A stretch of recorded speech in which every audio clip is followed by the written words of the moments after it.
Kalimantan dalam jaringan perdagangan jalur sutra laut. Selama berabad-abad, Pulau Kalimantan yang luas dan kaya sumber daya alam memainkan peran penting dalam jalur sutra laut, rute perdagangan maritim yang menghubungkan Asia Timur, Asia Tenggara, hingga kawasan Timur Tengah dan Eropa. Sebagai bagian dari jalur perdagangan internasional yang sangat sibuk, Kalimantan menjadi salah satu pusat penting bagi pertukaran barang, budaya, dan pengaruh luar, baik dari pedagang Cina, India, Arab, maupun Eropa. Keberadaan rempah-rempah, kayu gaharu, emas, batu mulia, rotan, dan hasil hutan lainnya menjadikan Kalimantan sebagai titik perdagangan yang dicari oleh banyak bangsa. Kalimantan sebagai pusat perdagangan.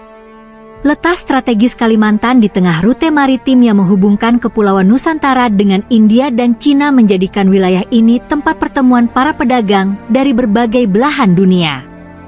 Sungai Mahakam di Kalimantan Timur dan Sungai Kapuas di Kalimantan Barat menjadi jalur utama yang memungkinkan pedagang menjelajah ke pedalaman untuk mendapatkan barang-barang dagangan yang berharga.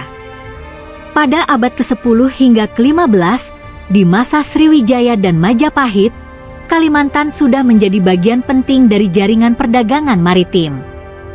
Kerajaan-kerajaan lokal seperti Kutai Martadipura dan Tanjung Pura mendapat manfaat dari hubungan perdagangan ini.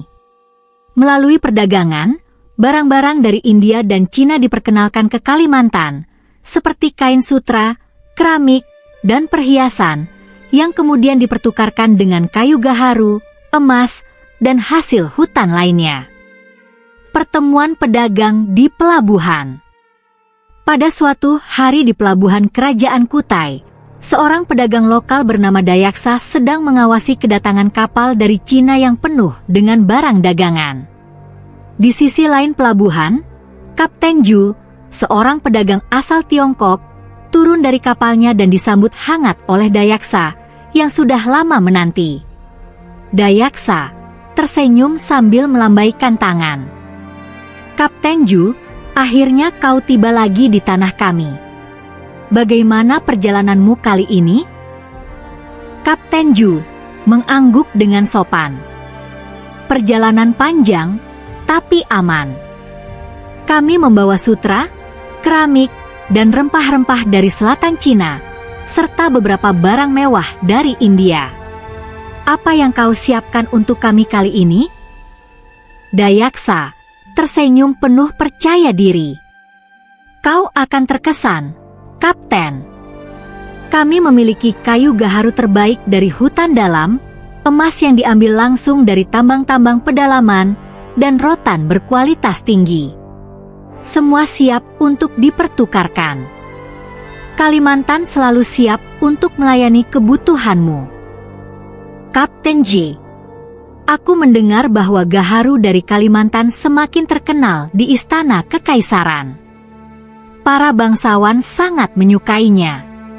Aku yakin kita akan berbisnis dengan baik lagi kali ini. Keduanya kemudian melanjutkan negosiasi mereka, memastikan bahwa barang-barang yang berharga dari Kalimantan akan segera dikirim ke berbagai penjuru dunia melalui jaringan perdagangan yang luas. Kapal-kapal seperti milik Kapten Ju bukan hanya membawa barang-barang material, tetapi juga pengetahuan, agama, dan budaya.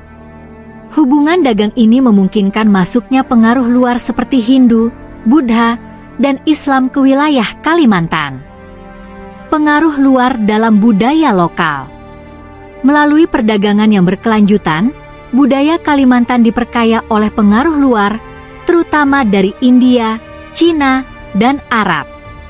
Hindu dan Buddha datang lebih awal, dibawa oleh pedagang dari India dan kerajaan-kerajaan besar di Nusantara. Pada abad ke-15, Islam mulai menyebar dengan cepat melalui pedagang Arab dan India yang berlayar ke Kalimantan, terutama setelah berdirinya Kesultanan Banjar. Pedagang Muslim menjadi salah satu penyebar utama agama ini. Dalam sebuah percakapan di Istana Kesultanan Banjar, Sultan Suryansyah berbincang dengan Haji Abdullah, seorang pedagang Arab yang telah lama bermukim di wilayah Banjar.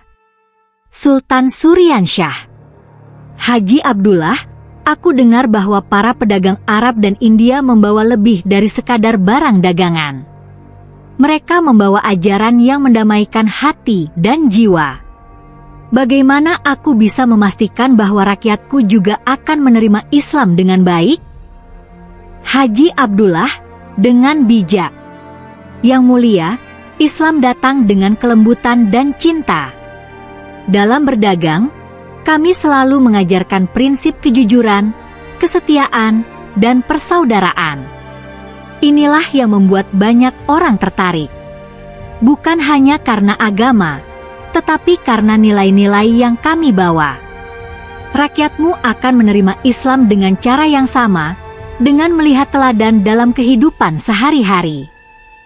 Sultan Suryansyah pun mulai memeluk Islam dan menjadi pemimpin Muslim pertama di Kalimantan Selatan. Perdagangan dan interaksi dengan pedagang Muslim mempercepat penyebaran Islam di seluruh pulau. Peran Batu Mulia Martapura dalam perdagangan. Salah satu komoditas penting yang memperkuat posisi Kalimantan dalam jalur sutra laut adalah batu mulia, terutama dari Martapura.